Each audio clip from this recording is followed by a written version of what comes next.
The red bulb above Daniel Harper's darkroom door glowed faintly, painting the cramped space in a ghostly haze. The smell of chemicals clung thick in the air, developer, fixer, the sharp tang of acetic acid. Scents he had grown so used to that he no longer noticed them, except on nights like this when they seemed heavier than usual, pressing against his chest. He dipped the blank sheet of photo paper into the tray, rocking it gently, watching as shadows bloomed across its surface. First only smudges, then shapes, then the unmistakable outlines of a young girl, smiling brightly at the lens. Daniel exhaled slowly. Another successful shot. The light had been difficult that afternoon, but he had managed to capture her laughter, her joy. A fleeting moment of innocence, frozen in silver and shadow. But as the image sharpened, something else began to emerge. At the far edge of the frame, nearly blending into the background, was a shape. A man. Daniel frowned and leaned closer, squinting at the photograph under the red glow. The figure stood just behind the girl, blurred, featureless but undeniable. He hadn't seen anyone there when he took the photo. The girl had been alone, standing near the edge of the park. He remembered clearly. She had waved at him shyly, giggled, and asked if he could make her look like the ladies in magazines. He had obliged. And yet, there it was. A man-shaped shadow lurking. He pulled the photo from the tray, let the excess liquid drip away, then pinned it up to dry. The shape disturbed him, but accidents happened in film. Stray lights, reflections, double exposures. Nothing more. Still, unease settled in his stomach. Over the next hour, Daniel developed the rest of the role. Photograph after photograph revealed the same child, laughing, spinning, standing near the swings. But in nearly every shot, the blurred figure appeared. Always at a distance. Always watching. By the time the last image dried, Daniel's hands trembled.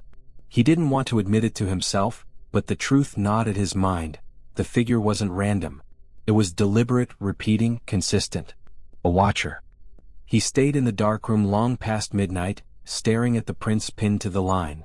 The girl's smile seemed smaller now, her joy tainted by the figure's silent presence. When exhaustion finally forced him to bed, he told himself it was nothing. Just a trick of the camera. He would laugh about it in the morning. But he didn't laugh. The next day, the small town of Greystone woke to tragedy. A child's body had been found near the woods. The same girl Daniel had photographed less than 24 hours before. Her laughter was gone forever, replaced by whispered rumors of a stranger no one had seen. Daniel sat at his kitchen table, the newspaper trembling in his hands. His eyes darted between the words, "Young victim, police investigation, no suspects," and the photographs drying in his darkroom. The girl's smiling face. The blurred man in the background. It wasn't coincidence. For the first time in his career, Daniel Harper felt afraid of his own photographs.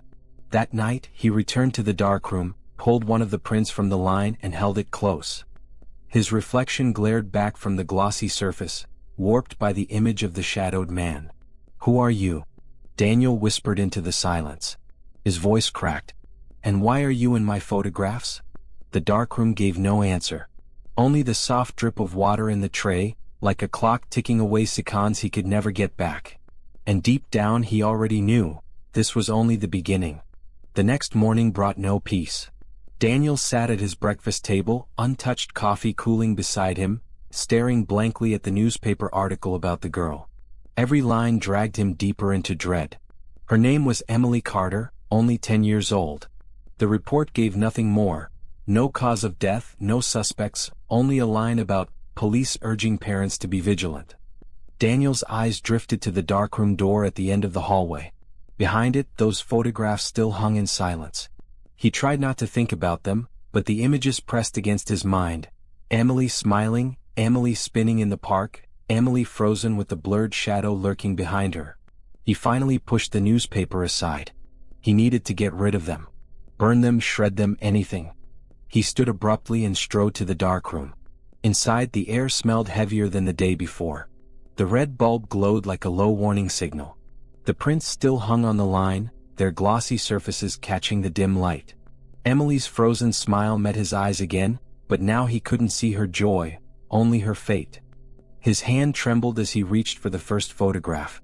The blurred figure was clearer now, or perhaps his fear sharpened it. A tall shape, broad shoulders, a head tilted as though watching. Daniel yanked the photo down and shoved it into a drawer beneath the counter, slamming it shut. One by one, he stripped the others from the line, 10, 12, 15 images, each one carrying the shadow like a curse. All went into the drawer. Out of sight but not out of mind. When he shut the drawer, the room seemed to exhale. But relief didn't come. Instead, unease crawled deeper into him. That night, Daniel dreamt of the drawer. In his dream, he stood before it, but it wouldn't stay shut. It creaked open slowly, and from within spilled photographs, hundreds of them, thousands, fluttering like dead leaves around him. Each picture showed Emily's smiling face, but in every one the shadow grew darker, clearer, until at last it stepped out of the photographs and into the room.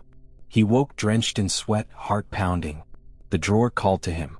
By the third night, Daniel couldn't resist. He returned to the darkroom, opened the drawer, and stared at the stack of prints.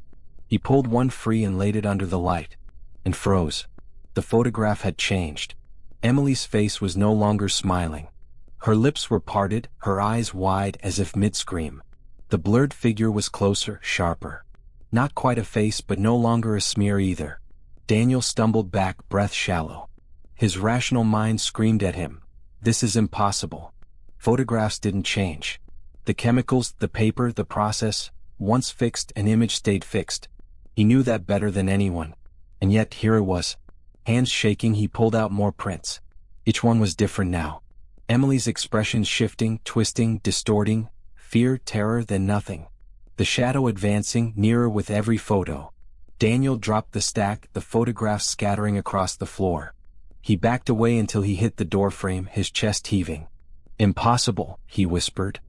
His voice sounded small against the silence. This can't be real. But reality no longer obeyed rules inside that darkroom.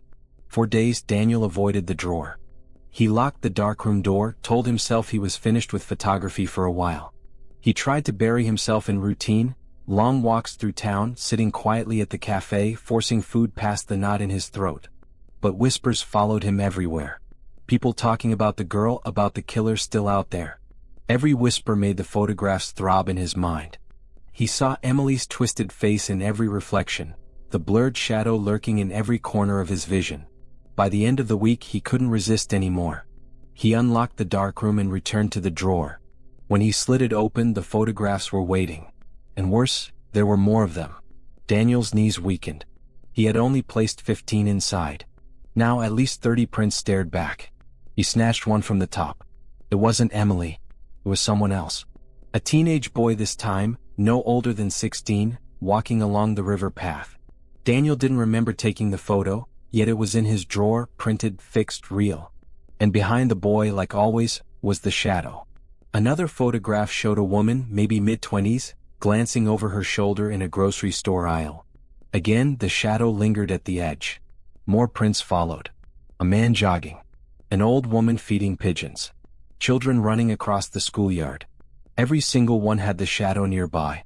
Daniel's breath came in gasps. He didn't understand. These were not his photographs. He hadn't taken them. And yet they existed in his drawer, waiting for him. A knock at his door startled him so violently that he dropped the stack. The photographs fluttered across the floor like trapped birds. "Mr. Harper?" a voice called. It was Officer Grant, the town policeman. "We'd like to ask you some questions about the Carter girl." Daniel froze. His eyes darted to the scattered prints, faces of strangers, each one marked for something he couldn't explain. He scrambled to scoop them back into the drawer, his heart hammering.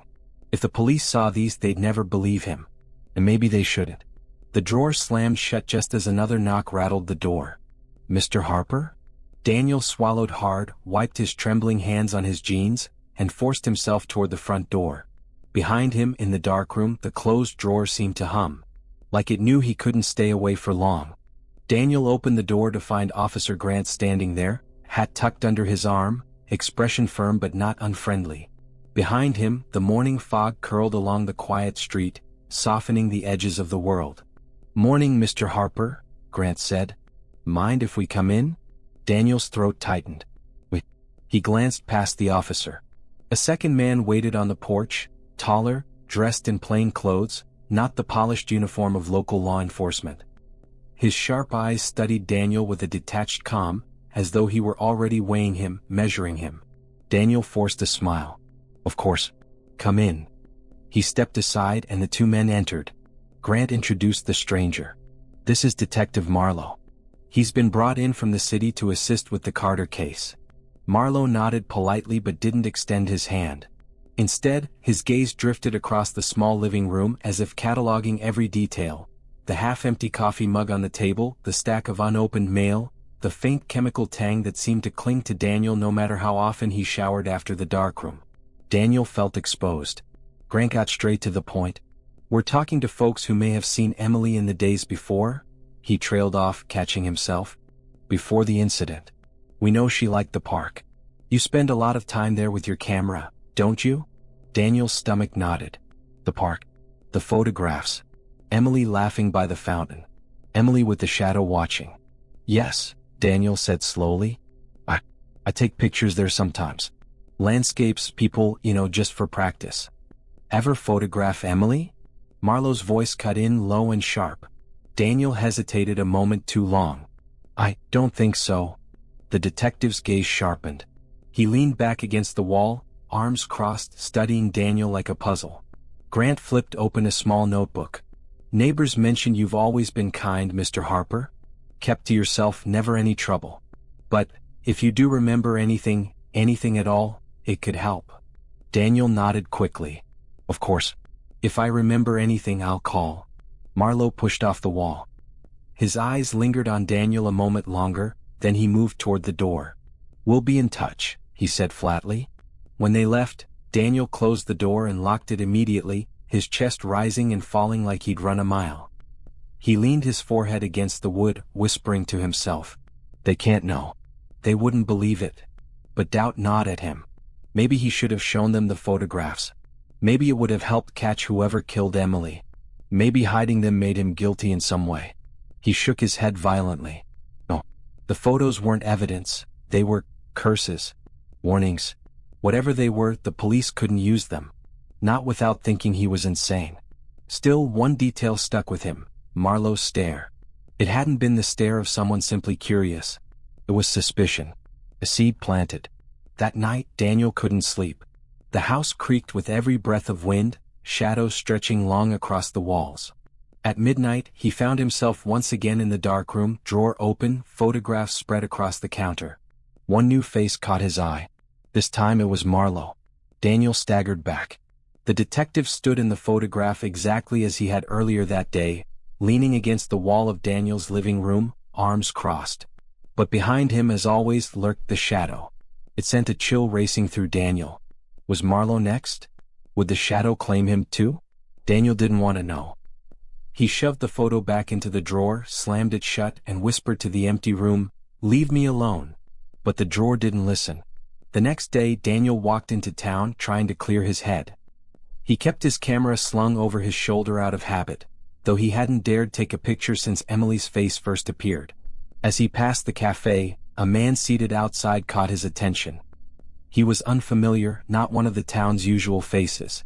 Dressed in a gray coat, hat pulled low, he sat with a notebook open, but his eyes were not on the page. They were on Daniel. For a moment, their gazes locked.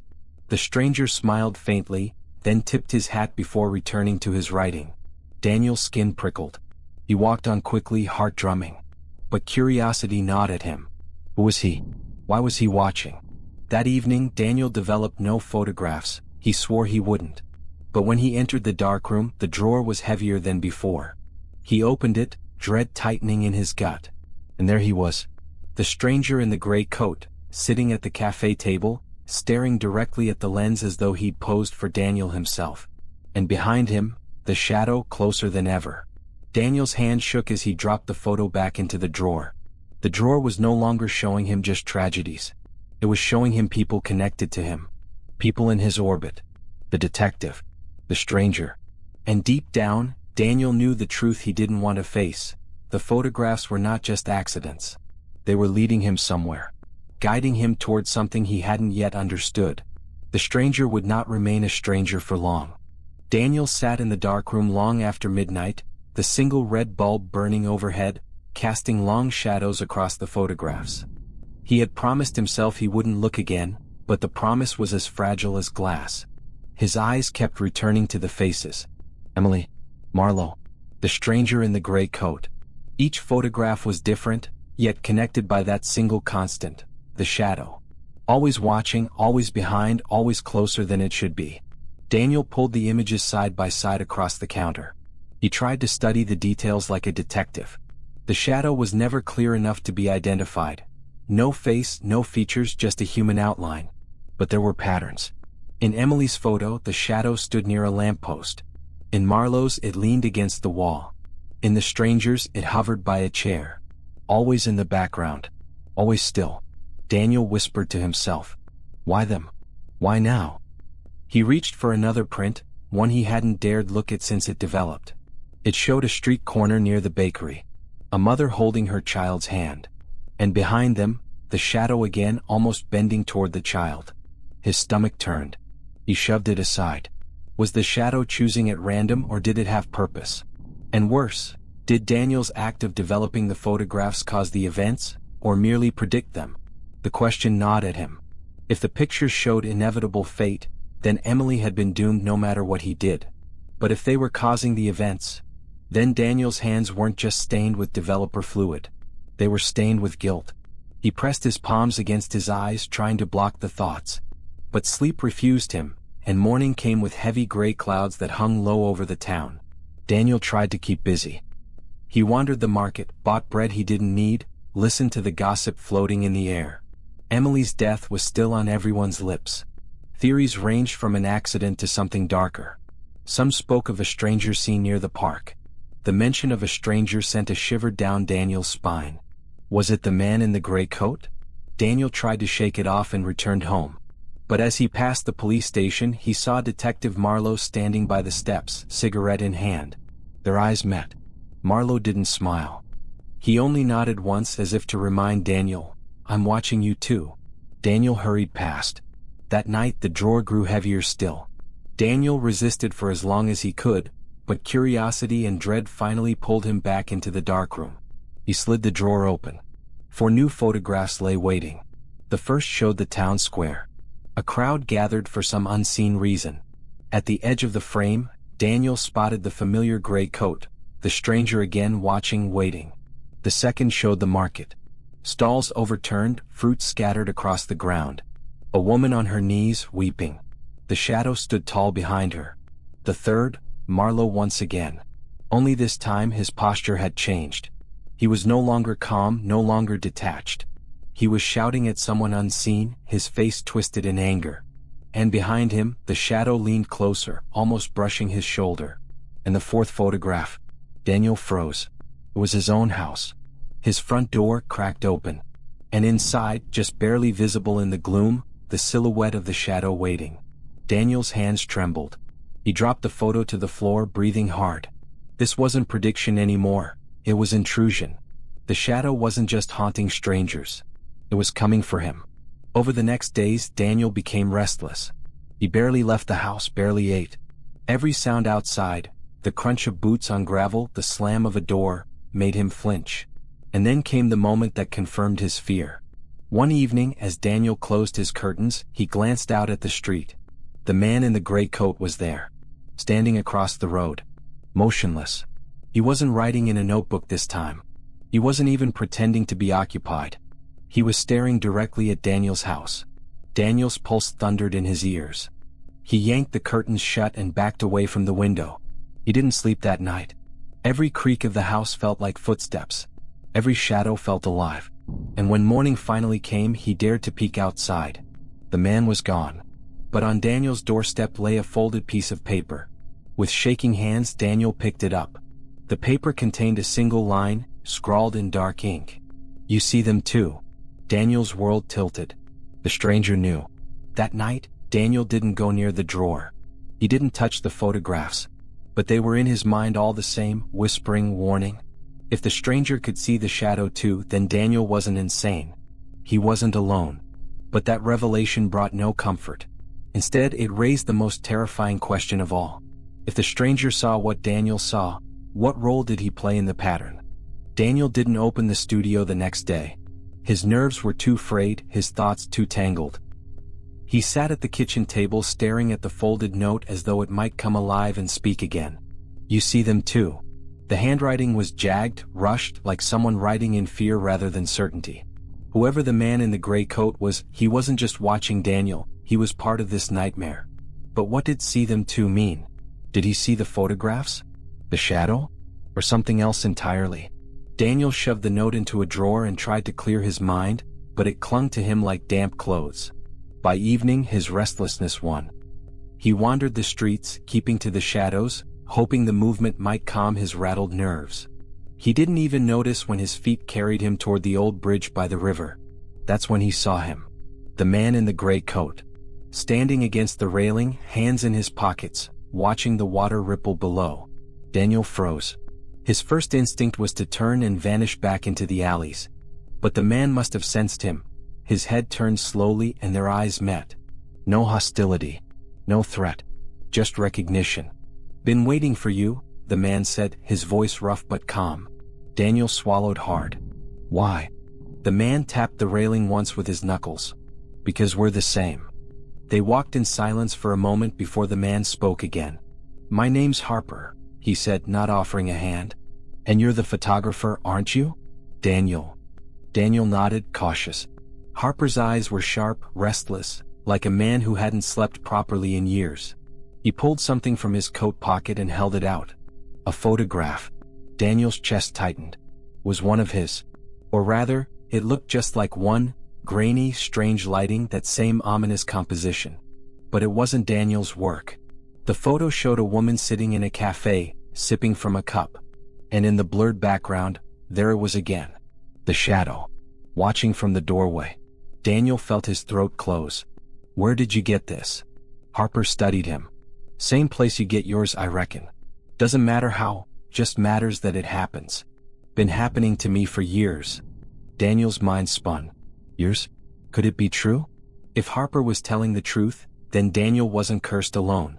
I thought I was losing my mind, Daniel whispered. Harper let out a bitter laugh. You're not.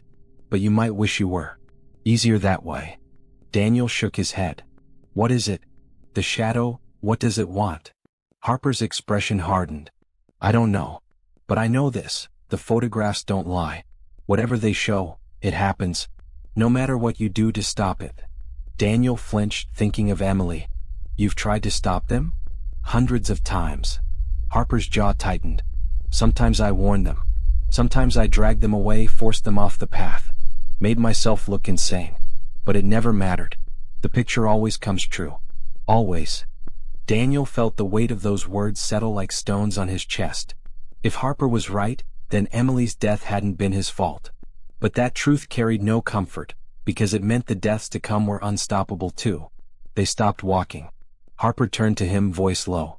But here's the part you don't know yet. The shadow isn't just background. The closer it gets to someone in the photos, the less time they have. At first it's far off, just watching. Then it draws nearer. And nearer. Until... He trailed off, not needing to finish. Daniel already knew. Emily's photo. The shadow at the lamppost. Then her death. Detective Marlowe's photo. The shadow almost brushing his shoulder. Daniel's stomach lurched. You mean Marlowe? He doesn't have long, Harper said flatly. And neither do you. The silence between them thickened. Daniel thought of the last photo he had seen, the shadow inside his own house.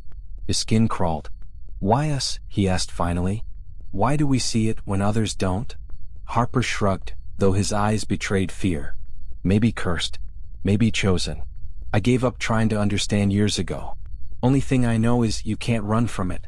You can't fight it. The photographs are warnings, but they're also sentences. Daniel's breath hitched. So what's the point then? Just wait to die.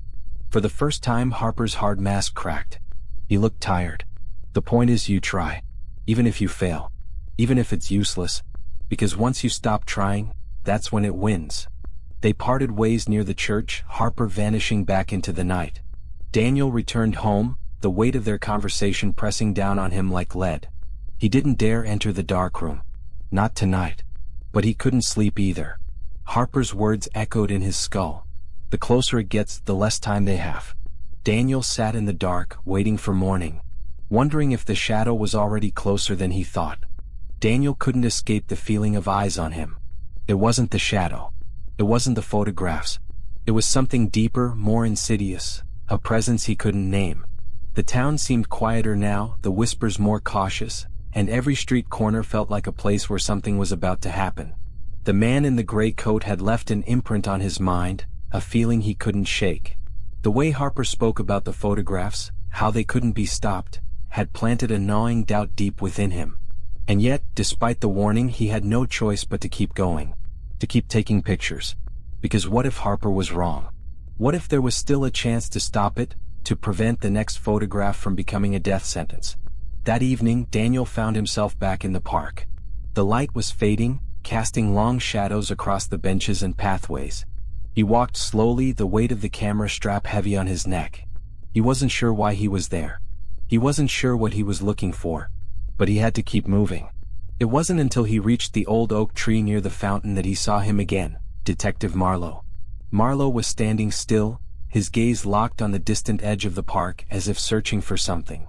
The detective's usual calm demeanor had slipped, replaced by a sharpness that sent a chill down Daniel's spine. His stance was rigid, his eyes scanning the horizon, and Daniel could tell he was waiting for something. Daniel hesitated. The detective hadn't mentioned him directly since their last conversation, but something about Marlowe's silence made Daniel uneasy. Was he investigating him now? Or was he still just following the lead on the Carter case? A part of Daniel knew it didn't matter. The shadow wasn't just after Emily or Marlowe.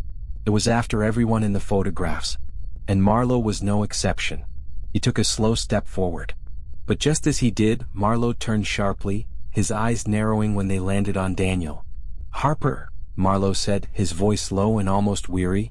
"You're still here." Daniel froze. "I could say the same about you." Marlowe's lips twitched, the faintest sign of a smile that quickly disappeared. "I don't take kindly to things I can't explain. And this town, this case, it's full of things I can't explain." Daniel stayed silent. His eyes flicked to the surrounding trees, where shadows stretched unnaturally long. The air felt heavy, thick with something unspoken.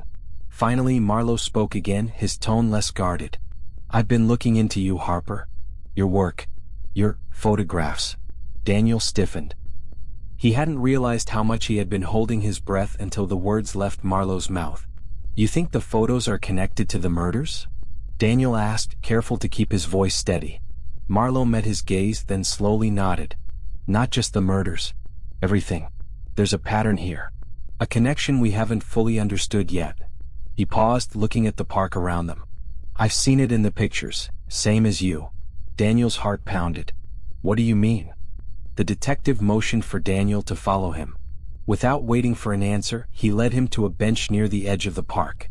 The evening sky had dimmed, and the first stars were beginning to blink into existence. Sitting down, Marlowe continued. "I didn't want to believe it, Harper. Hell, I still don't know if I do. But after Emily Carter, after the others?" He trailed off, clenching his jaw. "There's something about those photos. Something more than just art. They're too accurate. Too alive." Daniel's stomach churned. He had known it all along, had felt it in his bones. The photographs weren't just snapshots of the world. They were a kind of prophecy. "What are you saying?" Daniel asked quietly, leaning in. Marlowe looked around to make sure no one was listening. "I don't know yet, but I think you've seen it too. The pattern." Daniel swallowed. The word echoed in his mind, pattern. The shadow in every photograph, getting closer. The strangers in his life appearing in the images. And now Marlowe was part of it. "The shadow," Daniel murmured. Marlowe's eyes flicked toward him. "Yes, you've seen it. You felt it too." Daniel nodded, his mouth dry. "What do we do about it?" Marlowe stood up abruptly, his face hardening. "I don't know. But we can't just sit here, Harper. We need to find out who's behind this. If there's even a who involved." Daniel hesitated. Part of him wanted to walk away, to throw the camera into the river and forget everything. The shadow was never going to let him escape. It would keep coming no matter what he did. But another part, the one that still clung to hope, knew that Marlowe was right. They had to figure this out. They had to stop the cycle. But as Daniel stood up and turned to leave with Marlowe, something in the park caught his eye. A figure, barely visible against the darkening backdrop of trees. He froze. It was the stranger in the gray coat again. This time he wasn't standing in the distance. He was closer, right at the edge of the park watching them. Marlowe didn't notice, too focused on the ground. But Daniel did. The stranger's eyes were fixed on him with an intensity that made Daniel's heart race. The man didn't move, didn't speak. He just watched. And just as Daniel turned to tell Marlowe, the figure was gone. Gone like smoke in the night. Daniel didn't sleep that night. The image of the stranger, the man in the gray coat, burned into his mind like an afterimage. He was no longer just an observer. The stranger was a part of it now, a silent figure who seemed to follow Daniel's every step, like a shadow in the periphery of his vision. He couldn't shake the feeling that the search for answers was already too late. That somehow it had always been too late. When morning came, the fog hadn't lifted. It clung to the town like a wet blanket, draping the streets in an eerie stillness. Daniel took the long route to town, avoiding the park where he had seen the stranger last night. He couldn't afford to meet him again, not yet. His mind raced with questions. Who was the stranger? What role did he play in all of this? And most importantly, why was he always one step ahead? By noon, Daniel found himself at the local library, staring at a row of dusty books about the history of the town. He had never been one for history, but something about the old buildings and the stories of past disappearances tugged at him. The librarian, a middle-aged woman with thin glasses perched on her nose, gave him a wary glance as he entered. She was familiar with him, of course. Daniel had lived in the town for years. "Looking for something specific, Mr. Harper?" she asked, her voice polite but cool. "Just browsing," Daniel mumbled. He didn't want to tell her what he was really after, not yet. He wandered the aisles trying to keep his thoughts focused, but his mind kept drifting back to the photographs. The shadow that followed. Marlowe's warnings. The pattern. After a while, Daniel's fingers brushed against an old leather-bound book on the shelf. It was tucked away, hidden behind a pile of newer, more popular volumes. The cover was faded, the title almost unreadable. He pulled it out. History of Whitestone, the town's dark past. Flipping through the pages, he came across a chapter titled The Disappearances of Whitestone. It detailed a series of strange events spanning over 50 years. People vanishing without a trace, only to be found years later in the most unexpected places. Daniel scanned the pages, his heart racing. One name stood out, Josephine Bellamy. The case had happened nearly 100 years ago, but the circumstances were chillingly familiar. Josephine had been a young woman, an aspiring writer, who disappeared one evening after visiting a local cafe. Her body had never been found, but strange photographs had emerged shortly before she vanished. Photographs of Josephine with a dark figure lurking in the background. The details were haunting. They matched Daniel's own experiences too closely for comfort. Suddenly the librarian was beside him. "Are you interested in that case?" she asked, her voice low. "Josephine Bellamy? There were rumors, you know. Some people said her disappearance was tied to the old mill. Others believed it was something darker." Daniel blinked, looking up at her. "What do you mean by darker?" The librarian lowered her voice further. "I'm not sure. But the photographs that surfaced, they were like nothing anyone had ever seen. A shadow watching her. Waiting." She paused, glancing over her shoulder. "The same shadow." The words hit Daniel like a punch. The same shadow. He was no longer dealing with a simple curse or coincidence. There was something far older at play, something that tied the town's entire history to the photographs, and to the shadow. "Where can I find more about this?" Daniel asked urgently. The librarian hesitated, eyeing him carefully. "I'll tell you what I know. But this isn't something people like to talk about. The truth about Whitestone," she trailed off, a shiver running down her spine. "People don't like to stir things up." Daniel nodded, feeling the weight of her words. This wasn't just about him anymore. This wasn't just about the photographs. There was a force at work here, something ancient and hidden beneath the town's surface. She handed him a piece of paper, scribbled with an address and a name, Ellen Cartwright. "I'm not saying you should go there," the librarian warned. "But if you want answers, that's where you'll find them." By the time Daniel reached the address, the sky had turned an ominous shade of purple. The house was old, even older than most of the buildings in town, with ivy creeping up its stone walls. He knocked once and waited. An elderly woman answered the door, her frail form draped in a dark shawl. Her eyes were sharp despite the years. "You must be Daniel Harper," she said, her voice raspy but calm. "I've been expecting you." Ellen Cartwright stepped aside, motioning for him to come in. Her home was dimly lit, filled with the scent of old books and dried herbs. A fire burned softly in the hearth, casting flickering shadows on the walls. "I know why you've come," she said, sitting down in a worn armchair. "The photographs. The shadow. You've seen it too, haven't you?" Daniel hesitated, unsure how to respond. But Ellen didn't wait for him to speak. "I've seen it my whole life," she continued, her voice quiet but firm. "I've been waiting for someone to come along who could stop it. I thought it would be Marlowe, but now I see it's you." Daniel blinked, taken aback. "Me? I don't know how to stop this. I don't even know what it is." Ellen's eyes softened. "It's the curse of Whitestone," she said, her voice trembling slightly. "It's been here for generations. The shadow isn't just an omen. It's a force, one that feeds off the darkness in this town's past. And as long as that darkness remains hidden, it will keep coming." Daniel sat down slowly, processing her words. The darkness in Whitestone's past. He had felt it all along, but hearing it aloud made it real. Ellen stood and moved to an old cabinet. From it she retrieved a box, dusty and sealed shut. She opened it slowly, revealing a collection of old photographs, much like his own. "These were taken by the first people who came here," she explained. "They captured the shadow long before we knew what it was. But they weren't the first. There's always been someone to document it, to warn the next generation." Daniel stared at the photographs. The shadow was there in each one, lurking in the background, its shape indistinct but undeniably present. "I don't understand," Daniel murmured. "How do I stop it?" Ellen closed the box gently, her face drawn with sorrow. "You can't stop it. Not completely. But you can try to control it. You have to find the source.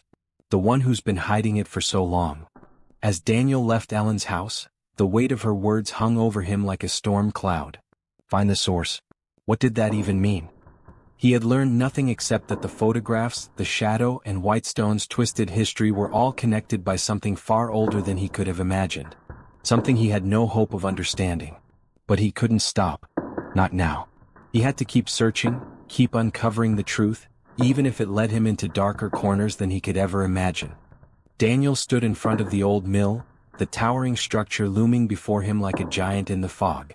The wood creaked under the weight of time, and the air was thick with the scent of wet earth and decaying wood. He had known from the moment Ellen Cartwright had mentioned it that this was where it all began. The source of the shadow, the curse, and the photographs. He didn't want to be here. Every part of him screamed to turn around and leave.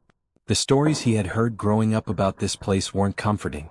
The old mill had a history of tragedy, of people disappearing without a trace. Even now the locals steered clear of it. But Daniel had no choice. Ellen's cryptic words rang in his ears. Find the source. This was where it all started, and this was where it would end. He pushed the door open. The hinges groaned in protest, and dust fell like rain from the rafters. Inside, the mill was dark and musty, a forgotten relic of a bygone era. The floorboards creaked beneath his weight as he stepped deeper into the shadows. The walls seemed to close in on him, the darkness swallowing him whole. It felt like the mill was alive, breathing, watching.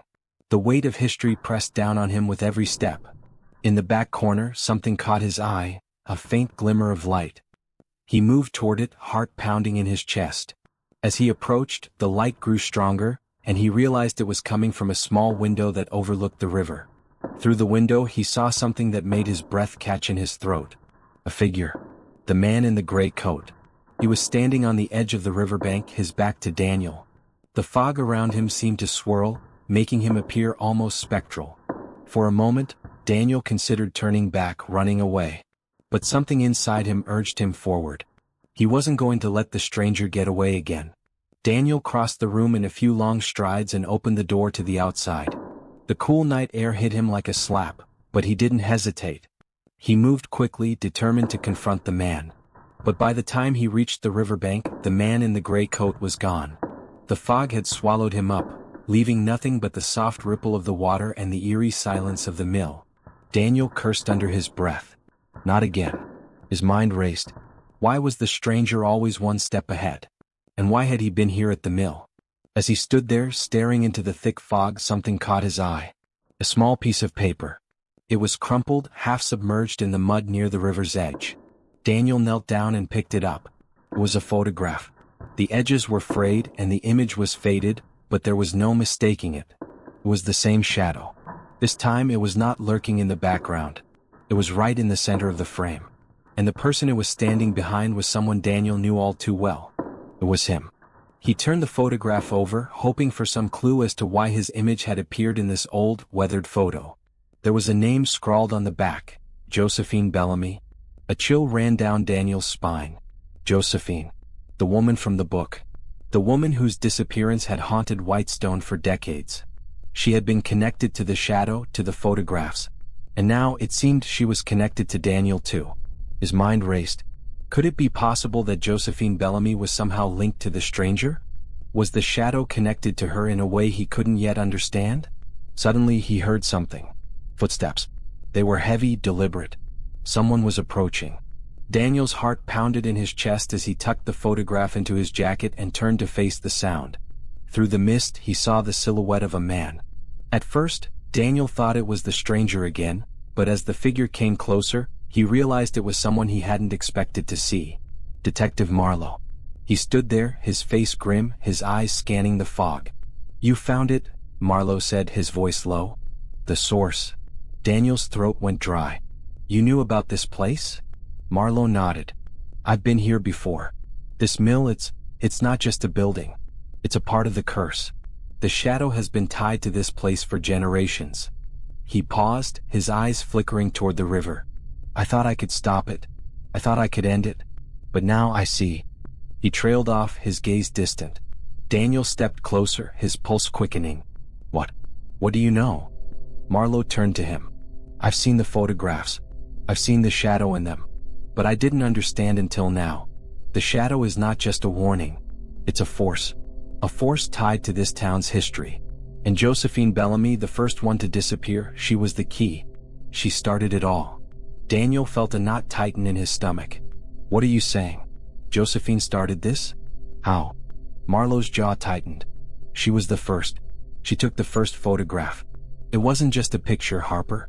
It was a contract. A pact. She unknowingly bound herself, and everyone who followed her, into a cycle of death. The shadow is the price." Daniel's mind reeled. The photographs. The shadow. The disappearances. It was all connected in a way he had never imagined. Josephine Bellamy had started something centuries ago, and now it was Daniel's turn to face it. "Can we stop it?" Daniel asked, his voice barely above a whisper. Marlowe didn't answer right away. Instead, he stepped closer to the water, his gaze fixed on the dark surface. "I don't know," he said finally. "But we have to try." The fog around them seemed to close in, thickening, wrapping them in an oppressive silence.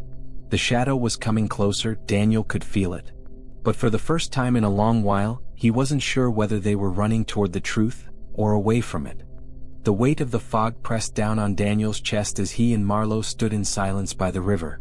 The town of Whitestone had always felt ordinary, a place like any other, with its quiet streets and sleepy charm.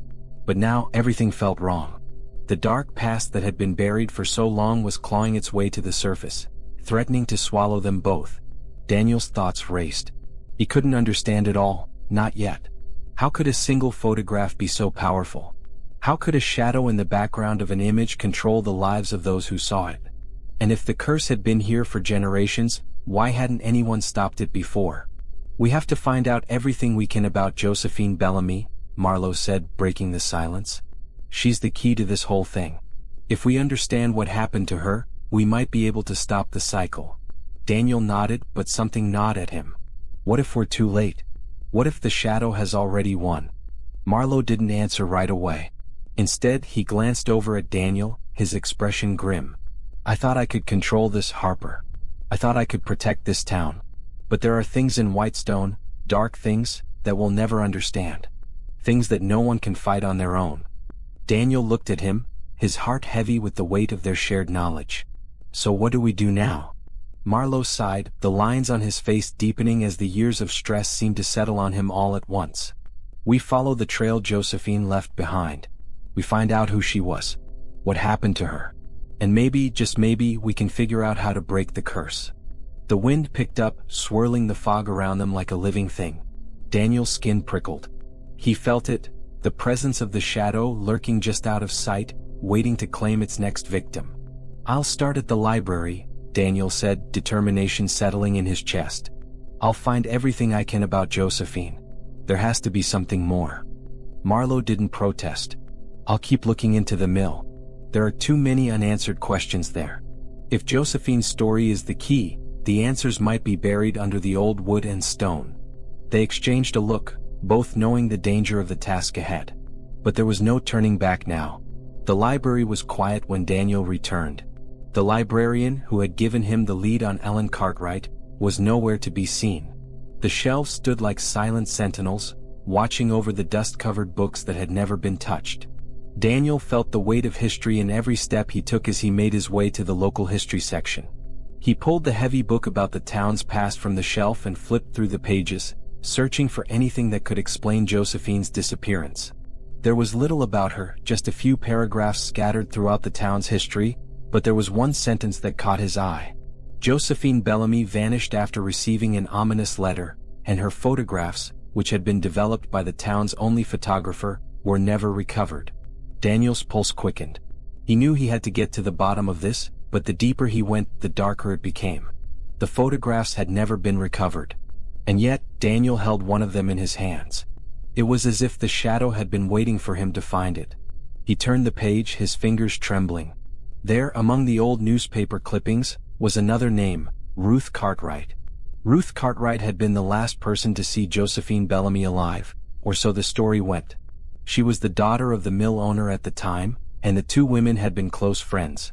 After Josephine's disappearance, Ruth became a recluse, disappearing from town records entirely. Daniel's heart raced. Was Ruth Cartwright somehow connected to the shadow? Had she known something about the curse all along? Determined to find answers, Daniel made his way to the Cartwright estate, where Ellen had told him Ruth had once lived. The house, though decayed with time, still stood tall and imposing at the edge of town. It seemed to have been abandoned for years, the windows dark and unwelcoming. As Daniel approached, he felt an eerie sensation wash over him. Something about this place felt wrong, like stepping into the middle of a forgotten memory. The front gate creaked as he pushed it open, and the gravel path crunched underfoot. He reached the front door, but before he could knock, the door creaked open by itself. Daniel hesitated but stepped inside. The air was musty, filled with the scent of old wood and decay. He called out softly, "Hello?" No answer. He took another step inside, his heart pounding. The walls were lined with portraits of people Daniel didn't recognize, strangers who seemed to stare down at him with disapproving eyes. Suddenly he heard a faint rustling sound coming from upstairs. Without thinking, Daniel moved toward the stairs. He had no idea what he would find, but he couldn't ignore the pull. The house seemed alive, as though it were whispering its secrets to him. At the top of the stairs, he found a room that had been untouched for decades. The walls were lined with old bookshelves and the floor was covered in dust. The window was cracked open just enough to let the light filter in, casting long shadows across the room. And then he saw it. A photograph. It was lying face down on the floor, its edges curled with age. Daniel reached out and turned it over. It was Josephine Bellamy. But this time there was no shadow in the background. Instead there was something worse. A dark figure, its face obscured by a hood. Its body was made of shadow, indistinct, but it was there, standing behind Josephine as she smiled for the camera. Daniel's blood ran cold. The shadow had been there all along. And now it was here too. Daniel sat still in the Cartwright house, the photograph of Josephine Bellamy trembling in his hands. The shadow behind her, distinct now as if it had come to life in the frame, stared back at him, its form unmistakable. The longer he stared at it, the more he began to feel the oppressive presence of something ancient, something sinister. The photograph wasn't just a piece of history. It was a warning. Suddenly, Daniel's mind went back to Ellen's words, her warnings about the source of the curse. The shadow feeds on the darkness in this town's past. Ruth Cartwright had to know something, and Daniel needed to find out what. But why had Ruth disappeared after Josephine's death? Why was her name buried so deep in the town's history? And why in all of Daniel's research had he never come across Ruth's story before? He stood up and moved to the window, feeling the weight of the questions pressing on his chest. The fog outside had thickened, swallowing the town in its haze. The night felt darker than usual. It was as if the town itself was hiding something, watching him, waiting for him to uncover its secrets. As he turned back to the photograph, the door to the room creaked open. Daniel spun around, his hand instinctively reaching for the camera slung around his neck. But it wasn't Marlo. It wasn't anyone he recognized. The woman standing in the doorway was older now, her features softened with age, but her presence was unmistakable. It was Ruth Cartwright. For a long moment, neither of them spoke. Ruth's eyes locked onto Daniel's as if she was measuring him, assessing whether he was worthy of hearing her story. Her gaze flickered to the photograph in his hand, and Daniel saw her lips tighten. "Who are you?" Daniel asked, his voice tight with the tension that hung in the room. Ruth stepped inside, the creaking floorboards groaning beneath her weight. "I'm someone who's been waiting a long time for someone like you," she said quietly, her voice low but steady. Daniel's pulse quickened. "What do you mean?" She closed the door behind her, her eyes never leaving the photograph. "You're the one," she murmured. "The one who can break the cycle." Daniel's heart raced. "What cycle? What are you talking about?" Ruth crossed the room and sat down across from him. "The curse. The shadow. It's been here for generations, and I'm the one who made it happen." Daniel's breath caught in his throat. "What?" She nodded slowly, her hands trembling as she clasped them together. "Josephine was my best friend. We grew up together, playing in the woods, dreaming about the future. But when she disappeared, something changed. I couldn't let it go. I needed to find her." Ruth's voice faltered as she spoke, the weight of the years pressing down on her. "I became obsessed with the idea of capturing the moment before something terrible happened. I convinced Josephine to let me take a photograph of her, but I didn't realize what I was doing." "The photograph," she trailed off, her gaze drifting to the picture still clutched in Daniel's hand. "The photograph was a trigger," she continued softly. "It bound her to the shadow. And when Josephine disappeared, the curse was born." Daniel sat motionless, trying to process the enormity of what Ruth was saying. The photographs, his photographs, were not just a warning. They were part of a chain, a sequence that had been set in motion long before he was even born. "You didn't know what you were doing," Daniel said quietly, his voice a mix of disbelief and sympathy. Ruth shook her head slowly. "No, I didn't. I thought I was just capturing memories, but I was capturing fate. And once the shadow had won, it wanted more. It wanted all of us." Daniel's mind raced.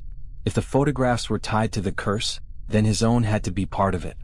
But what was the key to ending it? What had Ruth discovered that could finally put an end to this nightmare? "Is there a way to stop it?" Daniel asked, his voice urgent. Ruth's eyes welled with tears. "I don't know," she whispered. "I've spent my whole life running from the shadow, but it never stops chasing me. It's always waiting. Watching." She paused, her hands wringing together as if she was trying to hold herself together. "I thought Marlo could stop it, but now I see it's not him. You're the one who can break the curse." Daniel felt a cold shiver run down his spine. "How? How can I stop it?" Ruth looked at him with a haunted expression. "You have to destroy the photographs. All of them. You have to burn them. Every single one. That's the only way to stop the shadow from claiming anyone else." The weight of her words hit Daniel like a ton of bricks. Destroy the photographs? He had spent his entire life capturing them, documenting the moments of life, and now he had to destroy them to save everyone? Burn them? Daniel asked, his voice shaky. "But the photographs, they're all I have left of the past. Of Josephine, of this town?" Ruth's eyes softened. "I know. Believe me, I know. But if you don't destroy them, the shadow will keep coming. It will never stop. It will find a way to claim someone else and then another. Until the cycle is complete." Daniel's mind spun. He had always been a man of logic, of reason. But this was beyond reason. This was beyond anything he could have ever imagined. What if the shadow doesn't stop even after the photographs are gone? Daniel asked, his voice thick with fear. Ruth's lips trembled. "Then the curse will claim you too, and you'll be trapped in it forever. But if you burn the photographs," she trailed off, a glimmer of hope in her eyes, "maybe it will end. Maybe the shadow will finally leave." Daniel stood up, his heart racing. He could feel the shadow closing in on him, pressing on his chest like a heavy weight. He had no choice. He had to destroy the photographs. But as he turned to leave the room, he saw something that made his blood run cold. The photograph of Josephine was no longer in his hand. It had vanished. And in its place there was only darkness. Daniel's hands trembled as he reached for his camera. The photograph of Josephine Bellamy was gone, vanished without a trace. The room around him felt colder, darker, as if the very walls were closing in. The shadow was no longer just a presence in his mind, it was here, inside the house, inside him. He quickly scanned the room, his eyes darting from one corner to the next, looking for anything out of place. But there was nothing. No sign of the photograph, no clue as to where it had gone. Just the oppressive silence of the Cartwright house, broken only by the soft hum of his heartbeat. "Where is it?" Daniel muttered to himself, desperation creeping into his voice. Where did it go? Ruth, who had been standing silently by the window, turned to him. Her expression was unreadable, but her eyes were full of sorrow. "It's gone." Daniel spun around, his chest tightening. "What do you mean it's gone?" "It was just here." "The shadow," Ruth whispered. "It's moving?" "It's always been moving, waiting for you to make the wrong choice." Daniel's mind raced. The wrong choice? What had he done? He had taken the photograph to find answers, to understand the curse. But now it was gone and he was no closer to stopping it. "I don't understand," Daniel said, his voice cracking with frustration. "If the photographs are the key to ending this, why is it disappearing? Why is the shadow taking them?" Ruth stepped closer, her voice barely above a whisper. "Because the shadow feeds on fear. It feeds on the desire to control fate, to control the past. It's not just a curse, it's a reflection of everything Whitestone has hidden for so long." She paused, her face pale. "And now it's coming for you." The weight of her words hit him like a punch. He had thought that he could control this, that he could uncover the truth and destroy the shadow with enough effort. But now, it seemed like the shadow had already anticipated his every move. "What does it want from me?" Daniel whispered, his heart pounding in his chest. "Why is it doing this?"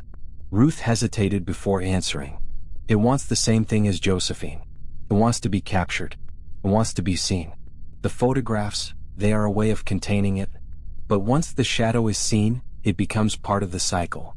It can't be controlled. It can only consume." Daniel's mind spun.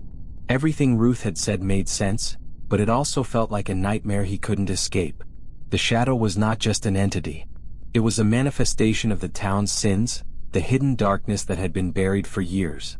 It was a reflection of the people who had tried to forget the past, to move on from it. And now it was claiming him. "I can't let this happen," Daniel said through gritted teeth. "I can't let it take over. I won't let it claim anyone else." Ruth nodded, her face grim. "You're right. But you have to understand, there is no way to truly break the curse. There's no way to destroy the shadow completely." Daniel shook his head in disbelief. "Then what do I do?" Ruth stepped closer, her eyes intense. "You have to face it. You have to confront the source. The shadow isn't just a thing. It's a person. A force. Someone who has been hiding in the shadows for years, manipulating everything." Daniel's heart skipped a beat. "Who?" Ruth's voice was barely a whisper. "The photographer. The one who started it all." The words hit him like a cold slap. The photographer. The man who had taken Josephine's final photograph. The man who had captured the shadow long before it had taken root in Whitestone. The shadow was not a curse, it was a man. "The photographer is still alive?" Daniel asked, his voice barely audible. Ruth nodded. "He's been living in the town for years, hiding in the shadows, pulling the strings. He's the one who started this. He's the one who captured the shadow and made it real." Daniel felt a surge of adrenaline. This was it. This was the answer he had been looking for. The photographer was the key. If he could find him, if he could confront him, maybe, just maybe, he could stop the shadow once and for all. "I have to find him," Daniel said, determination flooding his veins. "Where is he?" Ruth hesitated before answering. "He's not easy to find. He's always been one step ahead, always hiding. But there is one place you might be able to find him. The old studio." "The old studio?" Daniel asked. Ruth nodded. "It's where he took Josephine's final photograph. It's where everything began. And it's where it will end. The streets of Whitestone were empty as Daniel made his way toward the old photographer's studio. The fog had thickened even more, swallowing the town in its murky embrace. Every step Daniel took felt like a step further into the unknown, as if he were walking deeper into the past, deeper into the web that had been spun around him. The studio was nestled on the edge of town, hidden behind a row of abandoned buildings. Its windows were boarded up and the door was locked. But Daniel didn't hesitate. He reached for the handle, his heart pounding, and forced it open. The air inside the studio was thick with dust and the smell of old chemicals. The walls were covered in faded photographs, images of people from another time, all staring back at him with hollow eyes. The shadows seemed to stretch across the room as if they were alive, waiting for him to make a move. Daniel stepped inside, his footsteps muffled by the layers of dust on the floor. He could feel it now, the weight of the shadow pressing down on him, following him. He moved through the studio, searching for any clue that could lead him to the photographer. And then he saw it. On the far wall, a large portrait hung, its frame cracked and weathered. The image was faint, but Daniel recognized it immediately. It was Josephine. But this time she wasn't alone. The photographer stood beside her, his face obscured by the shadows, his form indistinct. But it was him. The man who had started it all. The photograph flickered, and Daniel's heart skipped a beat. The man's face seemed to change, morphing in the light. It wasn't just a photograph anymore. It was a trap. The studio grew colder as Daniel stared at the photograph. It flickered again, and for a split second, the shadows around the man seemed to deepen, extending out like dark tendrils that reached for him. His pulse quickened, and the realization hit him. The photographer wasn't just a man, he was the embodiment of the shadow itself. For years, he had manipulated the town with his cursed art, each photograph a piece of his power, each one binding the people of Whitestone into a never-ending cycle of darkness. But now, standing in front of this final image, Daniel knew what he had to do. He wasn't just looking at a photograph. He was looking at the source. With trembling hands, Daniel reached for the photograph on the wall. His fingers brushed against the glass, and as he lifted it from its hook, the air in the studio seemed to freeze. The shadow that had once loomed in the background of his life was now tangible, real, writhing just beyond the edge of his vision. But Daniel didn't back down. The shadow wanted to consume him. It wanted to use his fear, his guilt, his hesitation against him. But he wouldn't give it that satisfaction. He knew the only way to break the cycle, the only way to end the curse, was to destroy the photograph, to sever the connection between the man, the shadow, and the town. Without a second thought, Daniel slammed the photograph onto the floor and stepped on it, shattering the glass beneath his boots. At first, nothing happened. The shadow lingered, its presence still heavy in the room. But then something shifted. The air seemed to grow lighter, the oppressive weight lifting ever so slightly. Daniel took a deep breath, his heart still pounding in his chest. He could feel the change, the breaking of the curse, but it wasn't over yet. The final piece was still missing. He looked around the studio, scanning for anything that could explain what was happening. It wasn't just the photograph that had held the curse, it was the place itself. The studio was the birthplace of it all, the home of the photographer's power. And it needed to be destroyed. With one last glance at the broken photograph, Daniel made his decision.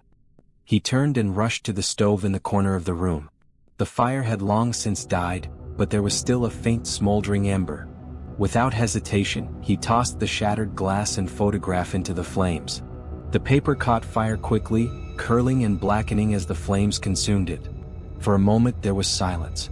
Then a rush of wind swept through the studio, swirling around Daniel as if the curse itself were being released from the room. The shadow that had plagued him for so long began to dissipate, vanishing into the ether like a nightmare fading with the dawn. Daniel stood there, his breath shaky, his body cold from the fear and the tension of the past few days. But as he looked around the studio, he knew it was over. The curse was broken. The cycle had ended. As he stepped outside, the fog began to lift, the streets of Whitestone no longer shrouded in the same oppressive haze. For the first time in years, the town seemed to breathe freely, as if it had been released from an ancient weight. Daniel had won. But the cost was high. He had lost so much along the way. Josephine, Ruth, even Marlowe, who had been lost to the shadows long before the curse was ever broken. They had all been part of the price. Daniel didn't know what would happen now. What life would be like in Whitestone without the shadow hanging over it. But he knew one thing for certain. The photograph was gone and the town was free. And for the first time in his life he felt the heavy weight of the past finally lift. This is the end of the story. I hope you enjoy it. Please subscribe to enjoy more story like this. Thank you.